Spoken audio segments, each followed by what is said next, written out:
বর্তমানে এটাই বাজারের সবথেকে ভাইরাল একটা ডিভাইস, কারণ এখানে অ্যাপেল এয়ারপডসের মতো একটা বাডস, যেটাতে একটা ডিসপ্লে দেওয়া হয়েছে। শুধু ডিসপ্লে না, থাকছে অসংখ্য ফিচার, যেমন এটাতে গেমস পাচ্ছি। দেখেন, এই গেমসগুলো কিন্তু আমরা সবসময় আমাদের ফোনে খেলেছি, বাট এখন এটা অ্যাপেল এয়ারপডসের একটা ডকে আপনি খেলতে পারছেন। মানে ইমাজিন করতে পারতেছেন?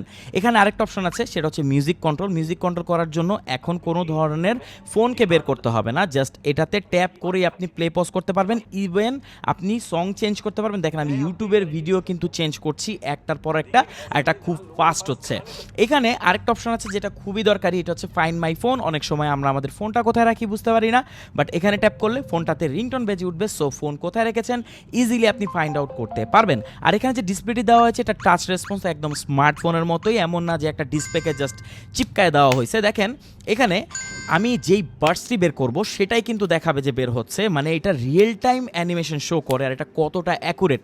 এখানে আবার টাইপ সি পোর্ট দেওয়া হয়েছে একদম লেটেস্ট অ্যাপেল এয়ারপডসকে ফলো করার জন্য। এটাতে আবার স্পিকারও আছে। মানে ভাই কি বলবো, সমস্যা একটাই, স্টক খুবই কম, এটাই একটা প্রবলেম।